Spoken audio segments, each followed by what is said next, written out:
नमस्कार, राम राम। मेरा नाम सुनील कुमार है और मेरे यूट्यूब चैनल पे मैं आपका बहुत बहुत स्वागत करता हूँ। जैसा कि आप सभी जानते हो मेरे प्यारे विद्यार्थियों, हमारे चैनल के ऊपर एचएसएससी एंड सीईटी से रिलेटेड कंप्यूटर की क्लासेस चल रही है। प्रीवियस क्लास में हम रोम के बारे में जिक्र कर रहे थे। जैसा कि आप सभी को पता है कि मेमोरी का चैप्टर अभी चल रहा है। इस मेमोरी वाले चैप्टर के अंदर हम 2 क्लास कंप्लीट कर चुके हैं। ये मेमोरी वाले चैप्टर की तीसरी क्लास रहने वाली है। जैसा कि हमने लास्ट क्लास के अंदर रोम के बारे में डिस्कशन किया था, रोम के तीनों टाइप हमने कंप्लीट कर लिए थे। उसके बाद में हमने वर्चुअल मेमोरी के बारे में डिस्कस किया था, कैश मेमोरी के बारे में डिस्कस किया था। आज की जो क्लास हम स्टार्ट करने जा रहे हैं वो रजिस्टर वाली जो मेमोरी है उससे हम क्लास स्टार्ट करने वाले हैं। उसके बाद में हम क्या करेंगे, सेकेंडरी मेमोरी को स्टार्ट करेंगे। तो हमारा जो चैप्टर है वो क्या है, मेमोरी वाला चैप्टर चल रहा है। जैसा कि आप सभी को पता है कि प्रीवियस टॉपिक के अंदर हमने रोम को कंप्लीट किया था। तो रोम के संदर्भ में मैं आपको 2 चीज़ें बतानी भूल गया था कि रोम के अंदर बेसिकली जो प्रोग्राम निर्माता कंपनी सेव करती है या सुरक्षित करती है वो किस प्रकार के प्रोग्राम होते हैं। तो वो 2 प्रोग्राम होते हैं, एक होता है फर्मवेयर और दूसरा होता है basic input output system, BIOS. इसकी फुल फॉर्म क्या होती है, basic input output system, S for system,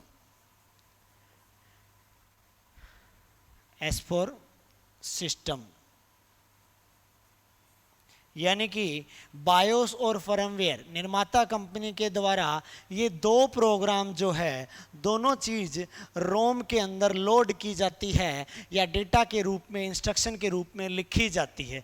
तो ये दोनों चीज़ हमने प्रीवियस लेक्चर के अंदर नहीं की थी, तो इसको अभी हम कंप्लीट कर लेते हैं। और फर्मवेयर के बारे में तो 7 तारीख को जो हरियाणा पुलिस का एग्ज़ाम हुआ था उसके अंदर एक क्वेश्चन भी आया हुआ था मेरे प्यारे विद्यार्थियों। वो फर्मवेयर यानी कि रोम वाले इसी टॉपिक से आया हुआ था। तो रोम के अंदर जो फर्मवेयर और बायोस जो होता है, ये दोनों के दोनों प्रोग्राम लिखे जाते हैं। ये क्या होते हैं फर्दर इनको डिस्कस कर लेते हैं, क्योंकि रोम के बारे में जो हमने इसके टाइप थे, 3 टाइप थे, पी रोम, ईपी रोम या डबल ईपी रोम। ये प्रीवियस लेक्चर में हम कंप्लीट कर चुके हैं। तो सबसे पहले हम बात करते हैं फर्मवेयर की। किसकी बात करते हैं, फर्मवेयर की। अब ये फर्मवेयर क्या होता है, फर्मवेयर क्या होता है, जैसा कि एग्ज़ाम के अंदर क्वेश्चन आया हुआ था, उस क्वेश्चन में बोला गया था कि ऐसा कौन सा हार्डवेयर होता है या हार्डवेयर का मिश्रित रूप होता है, हार्डवेयर और सॉफ्टवेयर का, जो कि रोम के अंदर फिट किया जाता है। तो उसमें रोमवेयर, स्पाईवेयर या फिर अलग अलग प्रकार के कई ऑप्शन थे और उन्हीं में से एक फर्मवेयर था। तो उत्तर उस क्वेश्चन का क्या रहा था, फर्मवेयर रहा था। तो फर्मवेयर को कहीं ना कहीं हम कह सकते हैं यह रोम के अंदर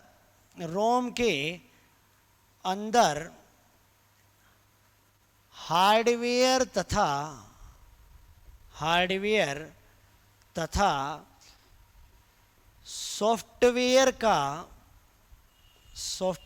का मिश्रित युग्म होता है, सॉफ्टवेयर का मिश्रित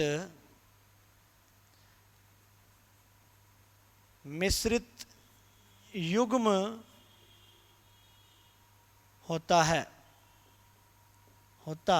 है। यानी कि बायोस और फर्मवेयर जो 2 प्रोग्राम होते हैं, 2 मेन कंपोनेंट रोम के होते हैं, उन्हीं में से एक फर्मवेयर होता है जो कि हार्डवेयर और सॉफ्टवेयर का मिश्रित रूप या मिश्रित युग्म होता है। क्योंकि रोम जो होती है वो फिक्स रूप से लगी हुई होती है मदरबोर्ड के ऊपर, उसको हटाया नहीं जा सकता है। और फर्मवेयर क्या करता है, यह कंप्यूटर के सभी कंपोनेंट की जांच करता है, सभी कंपोनेंट या पार्ट्स की जांच करता है, जांच करता है। कौन करता है? फर्मवेयर करता है। तो फर्मवेयर एक प्रकार का हार्डवेयर होता है जो कि निर्माता कंपनी के द्वारा बनाया जाता है और ये एक रोम का पार्ट होता है।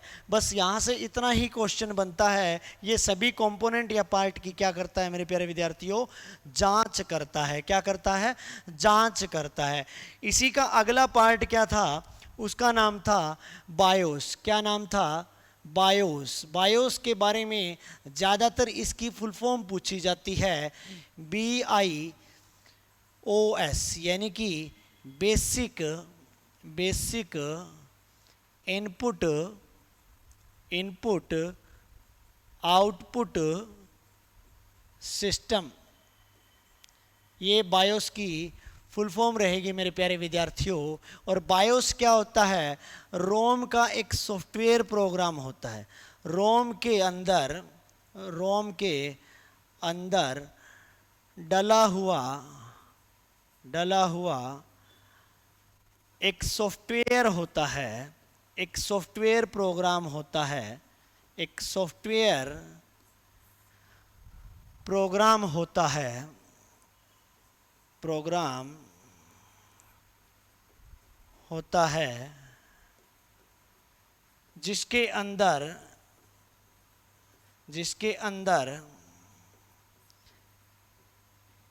कंप्यूटर को स्टार्ट होने से लेकर कंप्यूटर को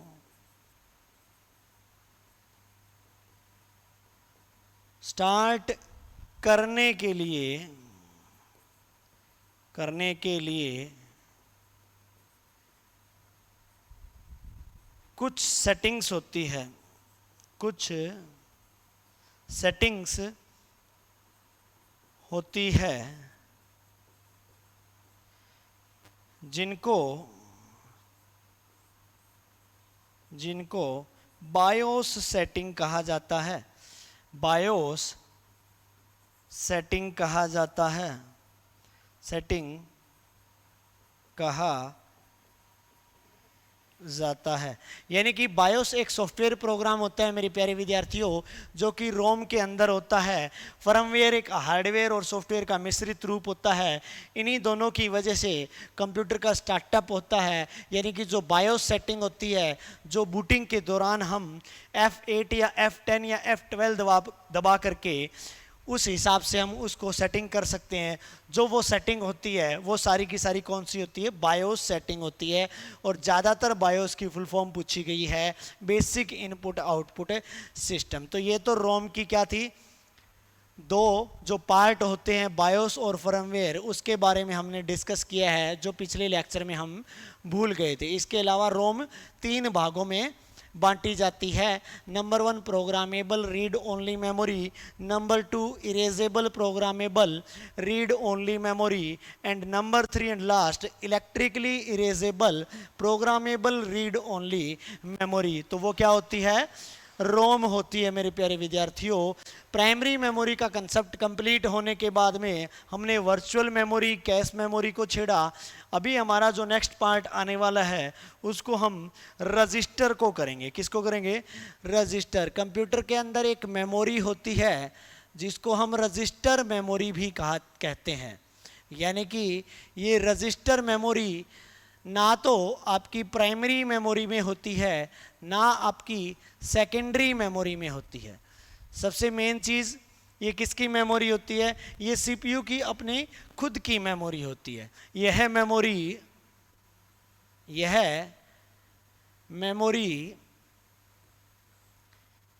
सीपीयू के अंतर्गत आने वाली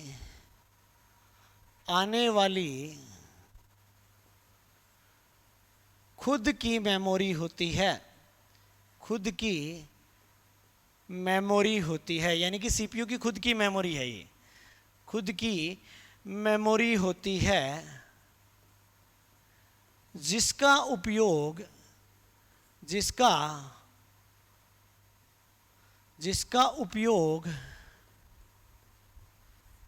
सीपीयू के द्वारा सीपीयू के द्वारा निर्देशों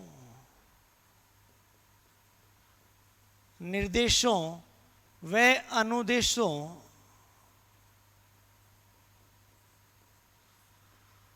को रखने के लिए किया जाता है, को रखने के लिए किया जाता है, किया जाता है। यानी कि मेरे प्यारे विद्यार्थियों, जब सीपीयू के अंदर प्रोसेस होने के लिए सीपीयू के द्वारा जो भी डेटा रैम मेमोरी से या मेन मेमोरी से लोड किया जाता है, फैच किया जाता है या प्राप्त किया जाता है, तो उस प्रकार के अनुदेश या निर्देश को, उस डेटा को सीपीयू कहाँ रखता है, उसके पास एक मेमोरी होती है रजिस्टर, वहाँ पे वो रखता है। सीपीयू की जो मेमोरी रजिस्टर होती है, ये कौन सी मेमोरी होती है? ये एक लिमिटेड टाइप की मेमोरी होती है, ठीक है, लिमिटेड मेमोरी होती है। ये कौन सी मेमोरी होती है? लिमिटेड मेमोरी होती है और बेहद छोटी मेमोरी होती है, बेहद छोटी मेमोरी होती है। और कंप्यूटर की सबसे तेज़ मेमोरी भी रजिस्टर को ही कहा जाता है और सबसे महंगी मेमोरी भी रजिस्टर ही होती है, सबसे महंगी मेमोरी भी रजिस्टर ही होती है, क्योंकि सीपीयू माइक्रो प्रोसेसर को कहा जाता है और माइक्रो प्रोसेसर का कोई आंतरिक भाग हो, सीपीयू के अंतर्गत आने वाली कोई मेमोरी हो, तो जाहिर सी बात है मेरे प्यारे विद्यार्थियों, वो महंगी तो होगी ही होगी। सबसे तेज़ मेमोरी की बात आ जाए तो रजिस्टर सबसे तेज़ मेमोरी होती है और लिमिटेड मेमोरी होती है और छोटी मेमोरी होती है, और ये एक प्रकार की अस्थायी मेमोरी भी होती है। क्या होती है? अस्थायी मेमोरी भी होती है। टेम्परेरी मेमोरी यानी कि नासवान मेमोरी, जिसको इंग्लिश के अंदर हम वोलाटाइल मेमोरी भी कह सकते हैं। तो यानी कि ये एक प्रकार की टेम्परेरी या अस्थायी मेमोरी होती है।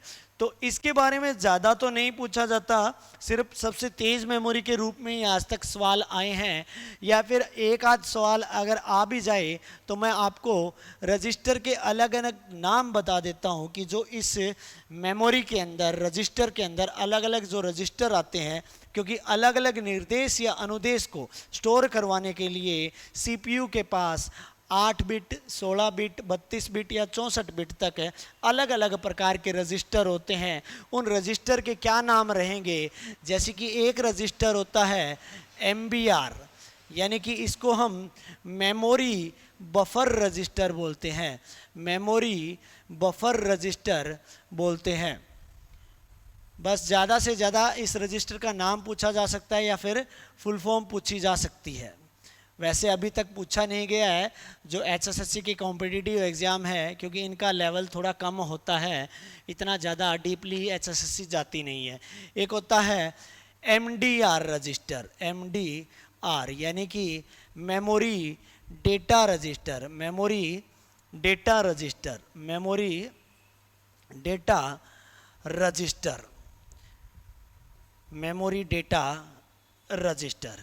इसके अलावा एक होता है ACR यानी कि accumulator register, accumulator register, accumulator register. एक होता है PCR, PCR यानी कि प्रोग्राम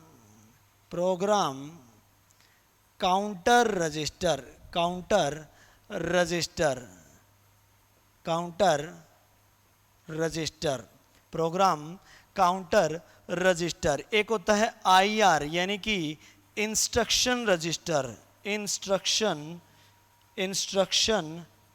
रजिस्टर, इंस्ट्रक्शन रजिस्टर। इसके अलावा एक और रजिस्टर होता है जिसको हम इनपुट आउटपुट रजिस्टर कहते हैं, इनपुट तथा output register, input output register. ये भी एक रजिस्टर का टाइप होता है मेरे प्यारे विद्यार्थियों। Program counter register, accumulator register, memory buffer register, memory data register, input output register, ये जो सभी रजिस्टर होते हैं ये बिट की दर से डेटा को स्टोर करके रखते हैं, यानी कि बिट में डेटा स्टोर होता है। इसलिए हम कहते हैं कि 8 बिट रजिस्टर होता है, 16 बिट रजिस्टर होता है, 32 बिट रजिस्टर होता है और 64 बिट रजिस्टर होता है। जितने ज़्यादा बिट का या जितनी ज़्यादा मेमोरी का रजिस्टर होगा उतनी ही ज़्यादा तेज गति आपके सीपीयू की होगी, क्योंकि सीपीयू की गति रजिस्टर पर निर्भर करती है मेरे प्यारे विद्यार्थियों। जितने ज़्यादा बिट का रजिस्टर होगा उतनी ही ज़्यादा सीपीयू की प्रोसेसिंग गति तेज होएगी। तो आजकल ज़्यादा हम देखते हैं ना, जैसे कि 32 बिट या 64 बिट की विंडो डली हुई होती है। हम अपने दोस्त के साथ में डिस्कस करते हैं कि आपके कंप्यूटर के अंदर विंडो 7 या विंडो 10 है, वो कितने बिट की है, तो दोस्त बोलता है कि 32 बिट की है या फिर 64 बिट की है। एक्चुअल में वो 32 बिट या 64 बिट क्या होता है, उस कंप्यूटर के रजिस्टर का साइज होता है। क्या होता है? रजिस्टर का साइज होता है। तो होप सो आपको जो रजिस्टर कंप्यूटर की सबसे तेज मेमोरी होती है मेरे प्यारे विद्यार्थियों, वो आप सभी को यहाँ पे समझ में आ गई होगी। रजिस्टर के बाद में जैसे कि हमने डिस्कस किया था कि रजिस्टर 8 बिट, 16 बिट या 64 बिट का हो सकता है। तो इसके बाद में कोई भी ऐसी मेमोरी नहीं बचती है जिसके बारे में हमने डिस्कस नहीं किया है। अभी हम आगे फर्दर सेकेंडरी मेमोरी के बारे में डिस्कस करेंगे, जिसका हमने ऑक्सिलरी मेमोरी या एक्सटर्नल मेमोरी नाम चुना था, जिसको हम एक्सटर्नल मेमोरी भी कह सकते हैं, यानी कि बाह्य मेमोरी भी कह सकते हैं। तो अभी हम क्या करेंगे, नेक्स्ट पार्ट जो मेमोरी का हमारा स्टार्ट करने जा रहे हैं वो है मेरे प्यारे विद्यार्थियों सेकेंडरी मेमोरी। क्या है? Secondary memory. सेकेंडरी मेमोरी, इसी सेकेंडरी मेमोरी को हम क्या कहते हैं? एक्सटर्नल मेमोरी के नाम से भी जानते हैं। एक्सटर्नल मेमोरी के नाम से भी हम इसको जान सकते हैं। इसके अलावा हम इसको ऑक्सिलरी मेमोरी भी कह सकते हैं, ऑक्सिलियरी मेमोरी भी कह सकते हैं। ऑक्सिलियरी क्या मतलब यहाँ पे क्या हो गया? सहायक मेमोरी हो गया, सहायक स्मृति हो गया। यानी कि सेकेंडरी मेमोरी की सबसे पहले हमें ये जानने की ज़रूरत है कि इसकी नीड क्यों हुई, इसकी ज़रूरत क्यों महसूस हुई। जैसा कि एग्जाम्पल के तौर पे अगर हम समझना चाहें तो सबसे पहले हम कह सकते हैं कि सेकेंडरी मेमोरी की इसलिए ज़रूरत महसूस हुई क्योंकि जब भी कंप्यूटर को हम आईपीओ साइकिल के तहत अगर हम इनपुट प्रदान करवाते हैं तो कंप्यूटर इनपुट लेता है। इनपुट लेने के बाद में सीपीयू मेन मेमोरी से डेटा को फेच करके उसके ऊपर क्या करता है? प्रोसेसिंग करता है। क्या करता है? प्रोसेसिंग करता है। और प्रोसेस करने के बाद में आउटपुट जनरेट होती है, जिसको हम आउटपुट यूनिट के हेल्प से देखते हैं। आउटपुट यूनिट की हेल्प से देखते हैं। मान लीजिए मैंने कंप्यूटर को इनपुट के रूप में 4 + 6 + 4 दिया, तो ये एक अनुदेश या निर्देश इनपुट के रूप में हो गया। सीपीयू ने इसको प्रोसेस करके 14 रिजल्ट जनरेट कर दिया और वो आउटपुट के रूप में हमें दिखा दिया। हमने मॉनिटर स्क्रीन पे या पेज पे आउटपुट के रूप में इस रिजल्ट को देख लिया। मान लीजिए ये जितनी भी प्रोसेसिंग है, जितनी भी कैलकुलेशन है, कार्रवाई है, हमने कंप्यूटर के अंदर किसी भी सॉफ्टवेयर की हेल्प से की, कैलकुलेटर या किसी और प्रकार के सॉफ्टवेयर या प्रोग्राम की हेल्प से की। अगर इसको हम सुरक्षित करना चाहते हैं, इसको सुरक्षित करना चाहते हैं या सेव करना चाहते हैं भविष्य में, यानी कि फ्यूचर में इस्तेमाल करने के लिए, कोई डेटा, सूचना, फाइल, प्रोग्राम या यही जो कैलकुलेशन की है, इसको अगर हम सेव करना चाहते हैं भविष्य में इस्तेमाल करने के लिए, तो हमें एक मेमोरी की ज़रूरत पड़ी, एक जगह की ज़रूरत पड़ी। उस मेमोरी को हमने क्या कहा, सेकेंडरी मेमोरी कहा। क्या कहा, सेकेंडरी मेमोरी कहा। इसी कारणवश से सेकेंडरी मेमोरी की हमें ज़रूरत पड़ी थी। तो यानी कि सेकेंडरी मेमोरी किस प्रकार का स्थान होती है, भविष्य में अगर कोई चीज़ हम इस्तेमाल करना चाहते हैं तो इट मीन्स वो परमानेंट मैनर में स्टोर करेगी। तो ये कौन सी मेमोरी हो गई, परमानेंट, स्थायी रूप से स्टोर करने वाली मेमोरी हो गई। इस मेमोरी के अंदर हम लिख सकते हैं, इस प्रकार की मेमोरी, इस प्रकार की मेमोरी कंप्यूटर में डेटा या सूचना को स्थायी रूप से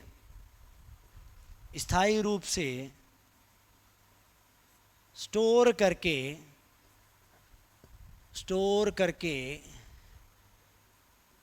एक जगह से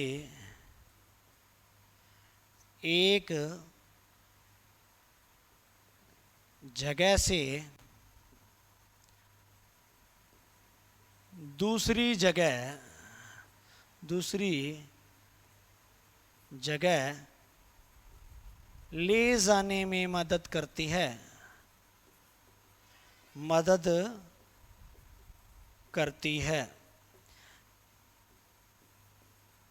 यह, अब ये स्थायी मेमोरी होती है। अब ये स्थायी रूप से डेटा को स्टोर करती है, तो यानी कि ये परमानेंट मैनर की होगी। और परमानेंट या स्थायी मेमोरी को हम कौन सी मेमोरी कहते हैं, नॉन वोलेटाइल मेमोरी कहते हैं। यह नॉन वोलेटाइल मेमोरी होती है।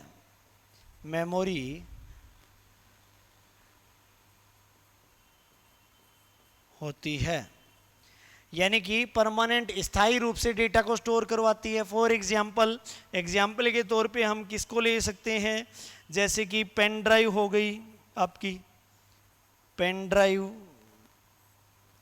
ठीक है। इसके अलावा हम कह सकते हैं सीडी है, या फिर डीवीडी है, या फिर बीआरडी है, ब्लू रे डिस्क एटसेट्रा। ये सारी की सारी किस कैटेगरी के अंदर आती है मेरे प्यारे विद्यार्थियों, सेकेंडरी स्टोरेज डिवाइसेस के अंदर आती है, सेकेंडरी मेमोरी के अंदर आती है। यानी कि सेकेंडरी मेमोरी एक ऐसी मेमोरी होती है जो कि डेटा या सूचना को परमानेंट मैनर के अंदर स्थायी रूप से अपने अंदर स्टोर करवाती है, ताकि उसको एक जगह से दूसरी जगह ले जाया जा सके, या फिर भविष्य में कभी भी उसको इस्तेमाल किया जा सके। अब सेकेंडरी मेमोरी जो होती है, ये तो हमने जान लिया कि कैसी होती है। अब इस सेकेंडरी मेमोरी के कैसे कैसे टाइप हो सकते हैं। देखिए, सेकेंडरी मेमोरी को वैसे तो हम कितने भी भागों में बांट सकते हैं। सेकेंडरी मेमोरी को वैसे तो हम कितने भी भागों में बांट सकते हैं। हम डायरेक्टली कह सकते हैं कि सीडी, डीवीडी, बीआरडी 3 टाइप तो ये हो गए, मैग्नेटिक टेप चौथा टाइप हो गया, फ्लॉपी डिस्क 5वां टाइप हो गया, हार्ड डिस्क 6ठा टाइप हो गया, पेन ड्राइव 7वां टाइप हो गया, मेमोरी कार्ड 8वां टाइप हो गया।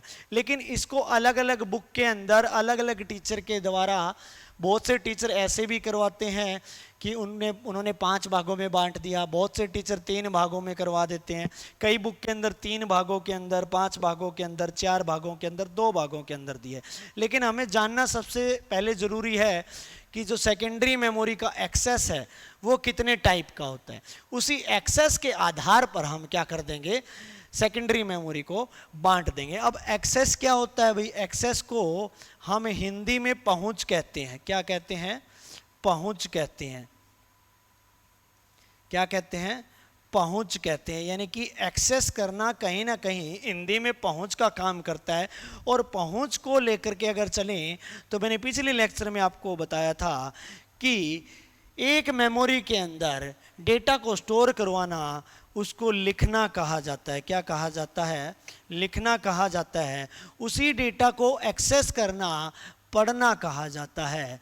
पढ़ना कहा जाता है। यानी कि मान लीजिए आपने कोई सेकेंडरी स्टोरेज डिवाइस है, उसके अंदर कुछ MP3 गाने सेव किए, तो मतलब आपने डेटा को क्या कर दिया, लिख दिया। थोड़ी देर बाद उसी सेकेंडरी स्टोरेज डिवाइस का इस्तेमाल करके आप उन गानों को सुन रहे हैं, तो आप मतलब क्या कर रहे हैं, उसके डेटा को पढ़ रहे हैं। तो ये लिखना और पढ़ना, ये दोनों चीज़ मैंने प्रीवियस लेक्चर में आपको बताई थी।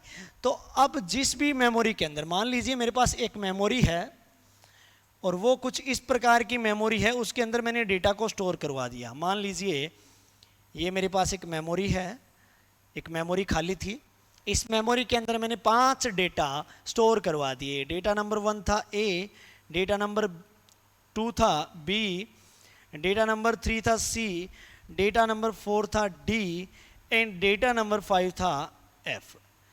ABCDF, ई को मैंने बीच में स्किप कर दिया। इस चीज़ को आप मेंशन मत करना या फिर इस चीज़ को आप नोट मत करना, आप तो कॉन्सेप्ट को समझो। ABCDF, ये 5 मैंने अलग अलग डेटा एक सीक्वेंस वाइज, पहले मैंने ये डाला 1 नंबर पे, फिर 2 नंबर पे ये डाला, 3 नंबर पे ये डाला, 4 पे ये और 5 पे ये, पांचों डेटा मैंने इस मेमोरी के अंदर स्टोर करवा दिए, मतलब लिख दिए।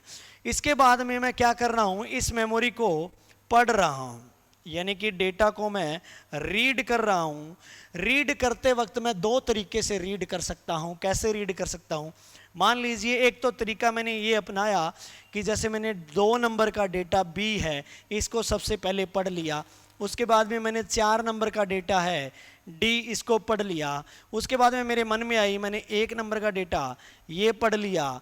इसके बाद में मैंने 5 नंबर का डेटा F को पढ़ लिया। इट मीन्स मैं बीच बीच में से डाला हुआ डेटा एक्सेस कर रहा हूँ या पढ़ रहा हूँ। इस प्रकार के डेटा को जो बीच बीच में से अपनी मर्जी से पढ़ा जाता है, उसको हम क्या कह सकते हैं, डायरेक्ट एक्सेस कह सकते हैं। क्या कह सकते हैं, डायरेक्ट, क्योंकि मैं डायरेक्टली चल रहा हूँ।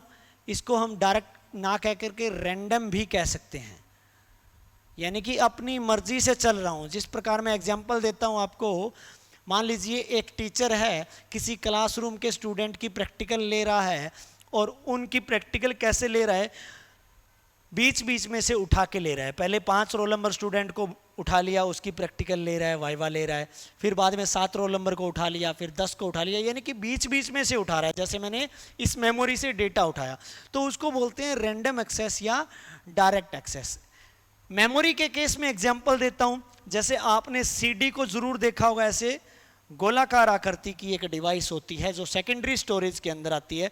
जब भी हम CD के अंदर कुछ डेटा भरवा के लेके आते थे, फॉर एग्जांपल सॉन्ग भरवा के लेके आते थे, जब भी इसको CD प्लेयर में डाला जाता था, CD प्लेयर में डाला जाता था, इस CD प्लेयर में डालने के बाद में जब ये प्ले हो जाती थी, अगर मान लो रिमोट के अंदर से जो भी बटन हम अपनी मर्जी से, मान लीजिए इसके अंदर सॉन्ग है, हमने रिमोट से 5 नंबर का बटन दबा दिया, 5 नंबर का बटन दबा दिया, तो CD में क्या होता था, जो भी 5 नंबर पे सॉन्ग होता था या डेटा होता था, वो डायरेक्ट चल पड़ता था।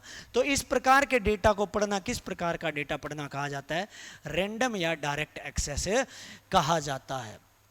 इसके अलावा एक और दूसरा एक्सेस होता है। मान लीजिए यही मेमोरी है, इसी मेमोरी के अंदर 1 नंबर पे डेटा है, 2 नंबर पे है, 3 नंबर पे है, 4 पे है, 5 पे है, ठीक है।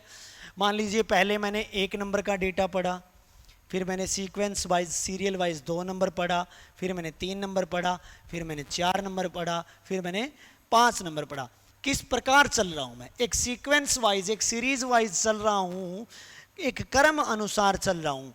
वही क्लास का एग्जाम्पल लेते हैं, टीचर बच्चों की प्रैक्टिकल ले रहा है, पहले 1 रोल नंबर की प्रैक्टिकल या वाइवा लिया, उसके बाद में 2 रोल नंबर का लिया, फिर 3 का लिया, 4 का, यानी कि एक क्रम के अनुसार, एक क्रम के अनुसार टीचर जो है वाइवा ले रहा है या फिर प्रैक्टिकल ले रहा है। इसी प्रकार अगर आपने एक मैग्नेटिक टेप देखी हो, तो पुराने ज़माने के अंदर एक टेप होती थी जो टेप रिकॉर्डर के अंदर डलती थी, कुछ इस प्रकार की रील्स के द्वारा। इसके अंदर जो डेटा है वो क्रम अनुसार पढ़ा जाता था। उसको हम क्या बोलते हैं, सीक्वेंशियल एक्सेस बोलते हैं। क्या बोलते हैं, सीक्वेंशियल एक्सेस बोला जाता है उसको, सीक्वेंशियल एक्सेस, यानी कि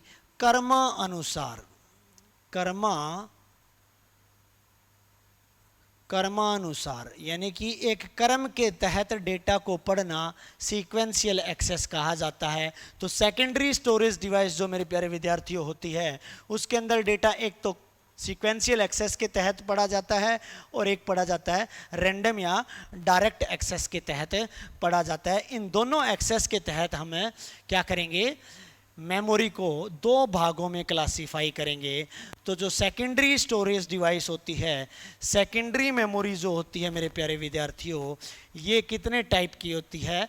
एक तो सीक्वेंशियल एक्सेस होती है और एक क्या होती है, डायरेक्ट एक्सेस मेमोरी होती है। यानी कि सेकेंडरी मेमोरी, सेकेंडरी मेमोरी, इसके कितने टाइप हो गए? एक टाइप तो हो गया direct access memory, direct access memory, यानी कि जिस मेमोरी का डायरेक्टली एक्सेस हो वो कौन सी होगी? डायरेक्ट एक्सेस मेमोरी या रैंडम एक्सेस मेमोरी। दूसरा टाइप क्या हो गया? Sequential access memory, sequential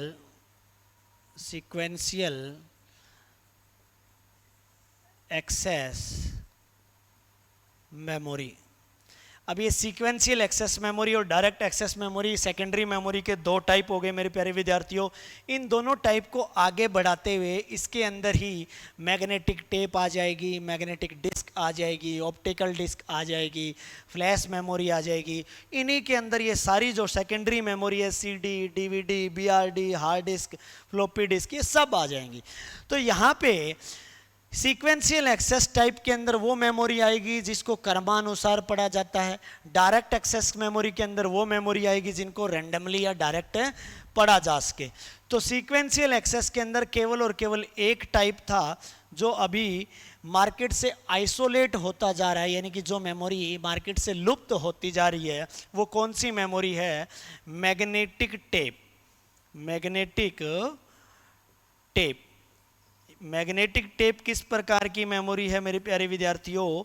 sequential access पर आधारित एक सेकेंडरी मेमोरी होती है, एक सेकेंडरी मेमोरी होती है। तो यहाँ पे डायरेक्ट एक्सेस मेमोरी कितने प्रकार की होती है मेरे प्यारे विद्यार्थियों?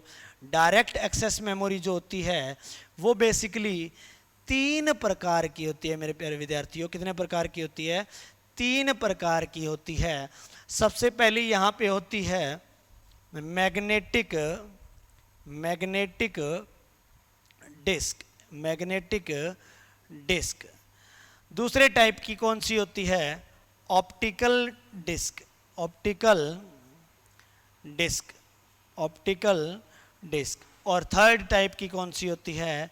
Flash memory. कौन सी होती है? Flash memory. यानी कि जो डायरेक्ट एक्सेस मेमोरी है मेरे प्यारे विद्यार्थियों, ये 3 टाइप की होती है। एक होती है मैग्नेटिक डिस्क होती है, एक होती है ऑप्टिकल डिस्क होती है, एक होती है फ्लैश मेमोरी। अब जो ये फ्लैश मेमोरी होती है, ये फ्लैश मेमोरी एक प्रकार की डबल ईपी रोम की तरह ही होती है, लगभग उसी का ही टाइप होता है। ऑप्टिकल का मतलब यहाँ पे मेरे प्यारे विद्यार्थियों क्या हो गया? प्रकाशीय, प्रकाशीय डिस्क, यानी कि जिसके अंदर डेटा को लिखा जाना हो चाहे पढ़ा जाना हो, जिसमें लेज़र बीम का इस्तेमाल किया जाए या प्रकाशीय किरणों का इस्तेमाल किया जाए, उसको ऑप्टिकल डिस्क कहा जाता है। मैग्नेटिक डिस्क होती है, एक मैग्नेटिक टेप होती है। मैग्नेटिक का मतलब यहाँ पे होता है चुंबकीय डिस्क या चुंबकीय टेप। ये चुंबकीय जितनी भी डिस्क होती है, टेप होती है, जहाँ भी आपको मैग्नेटिक नाम दिख जाए मेरे दोस्तों, इस मैग्नेटिक टेप और मैग्नेटिक डिस्क के अंदर इसकी जो सरफेस होती है, इसकी जो परत होती है जहाँ पे डेटा को लिखा जाता है, चाहे वो मैग्नेटिक डिस्क हो चाहे मैग्नेटिक टेप हो, वहाँ पे एक चुंबकीय पदार्थ आयरन ऑक्साइड, ये नाम ध्यान रखना, आयरन ऑक्साइड का लेपन रहता है। आयरन ऑक्साइड,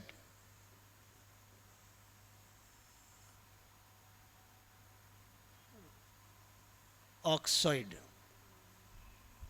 यानी कि इस पदार्थ का लेपन रहता है, चाहे वो मैग्नेटिक डिस्क हो चाहे मैग्नेटिक टेप हो। एक दो बार पूछा गया क्वेश्चन भी है कि मैग्नेटिक डिस्क पे या मैग्नेटिक डिस्क के सरफेस पे किस पदार्थ का लेपन रहता है, आयरन ऑक्साइड का रहता है, चाहे वो मैग्नेटिक टेप के केस में पूछ ले चाहे मैग्नेटिक डिस्क के केस में पूछ ले। तो फर्दर यहाँ पे मैग्नेटिक टेप के बाद में इसका तो कोई टाइप है नहीं है, बेसिकली ये दो टाइप की होती थी। अगर आपको वीसीआर याद है, एक तो वीसीआर के अंदर बड़ी कैसेट आती थी, एक टेप रिकॉर्डर होता था उसके अंदर छोटी कैसेट आती थी जिसकी ए तथा बी साइड होती थी, ए तथा बी दो साइड होती थी।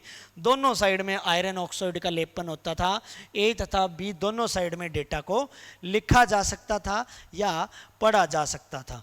तो यहाँ पे मैग्नेटिक डिस्क है। फर्दर ये कितने टाइप की होती है मेरे प्यारे विद्यार्थियों?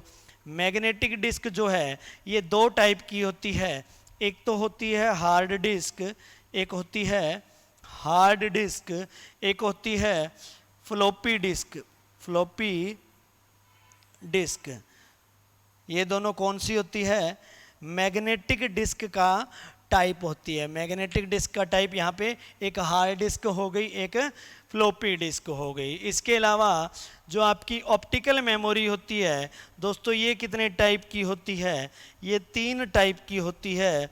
एक होती है सीडी, एक होती है डीवीडी और एक होती है बीआरडी। यहाँ पे सीडी का मतलब होता है कॉम्पैक्ट डिस्क। क्या होता है? Compact disc. डीवीडी का मतलब होता है डिजिटल वर्सटाइल डिस्क। आजकल इसको डिजिटल वीडियो डिस्क भी कहने लग गए हैं। तो अगर पेपर के अंदर मेरे प्यारे विद्यार्थियों डीवीडी की फुल फॉर्म आ जाए और वहाँ पे आपको डिजिटल वर्सटाइल डिस्क ऑप्शन में ना हो और डिजिटल वीडियो डिस्क हो तो डिजिटल वीडियो डिस्क इसका सही आंसर हो जाएगा। लेकिन प्राथमिकता आपको किसको देनी है? डिजिटल वर्सटाइल डिस्क को प्राथमिकता देनी है। यहाँ पे बीआरडी का क्या मतलब बन जाता है? बीआरडी का मतलब होता है मेरे प्यारे विद्यार्थियों ब्लू रे डिस्क। क्या होता है? ब्लू रे डिस्क इसकी फुल फॉर्म होती है। तो ऐसे तो आगे सीडी और डीवीडी जब हम करेंगे, सीडी और डीवीडी के तीन तीन टाइप होते हैं। जैसे कि एग्जाम्पल के तौर पे मैं बता देता हूँ, सीडी का सीडी आर भी होता है एक टाइप सीडी आर डब्ल्यू भी होता है और एक टाइप सीडी रोम भी होता है। और उस सीडी रोम का दूसरा नाम क्या होता है? सीडी WORM भी होता है। और WORM का मतलब होता है write once read many type की सीडी। तो सीडी के भी आगे फर्दर तीन टाइप होते हैं, डीवीडी के भी तीन टाइप होते हैं। जब हम ऑप्टिकल डिस्क को करेंगे तब सीडी और डीवीडी के जो तीनों टाइप अभी मैंने आपको बताए हैं उनको भी हम क्या करेंगे? डिस्कस करेंगे मेरे प्यारे विद्यार्थियों। आगे है फ्लैश मेमोरी। अब फ्लैश मेमोरी को फर्दर हम कितने भागों में बांट सकते हैं? फ्लैश मेमोरी को भी हम दो भागों में बांट सकते हैं मेरे प्यारे विद्यार्थियों। एक होता है पेन ड्राइव। क्या होता है? पेन ड्राइव, जिसका दूसरा नाम क्या होता है? फ्लैश ड्राइव भी कह सकते हैं। ये एक प्रकार की EEP रोम का ही प्रकार होता है, उसी का टाइप होता है। दूसरा क्या होता है? Memory card. दूसरा क्या होता है? Memory card. इस मेमोरी कार्ड को क्या बोला जाता है? MMC भी बोला जाता है। क्या बोला जाता है? MMC भी बोला जाता है। यहाँ पे MMC का क्या मतलब होता है मेरे प्यारे विद्यार्थियों? MMC का मतलब होता है मल्टीमीडिया कार्ड। MMC का क्या मतलब होता है? Multimedia card. तो हमने क्या देखा? सबसे पहले हमने सेकेंडरी मेमोरी को क्लासिफाई किया, एक्सेस के हिसाब से किया, क्योंकि मेमोरी को दो टाइप से एक्सेस किया जा सकता है, रैंडमली यानी कि डायरेक्ट एक्सेस, एक होता है सीक्वेंशियल यानी कि क्रमानुसार।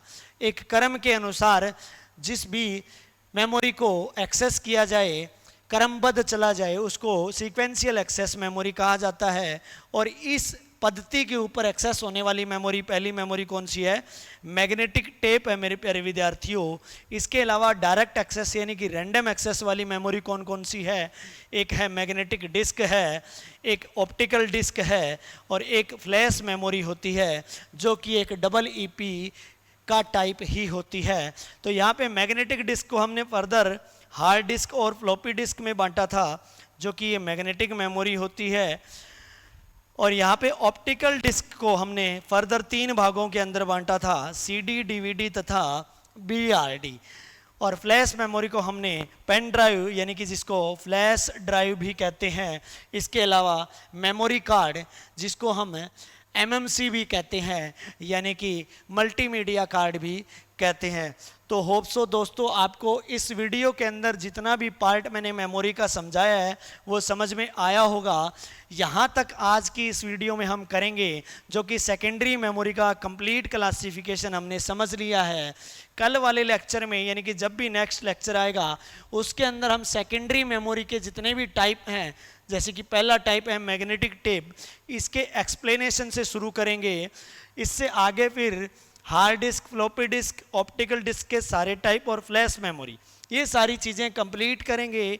कंप्लीट करने के बाद में मेमोरी वाले पार्ट के अंदर, मेमोरी वाले चैप्टर के अंदर हम मेमोरी मेजरमेंट यूनिट को भी कंप्लीट करेंगे, जिसके अंदर से एक क्वेश्चन 7 तारीख को आया हुआ था।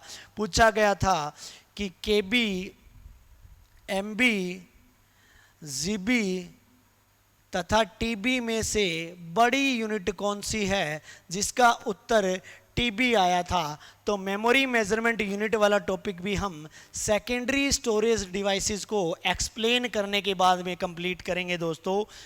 आशा करता हूँ आपको वीडियो अच्छी लगी होगी। अगर वीडियो अच्छी लगी है तो वीडियो को अपने दोस्तों के साथ में शेयर कर देना और चैनल को सब्सक्राइब करना मत भूलना।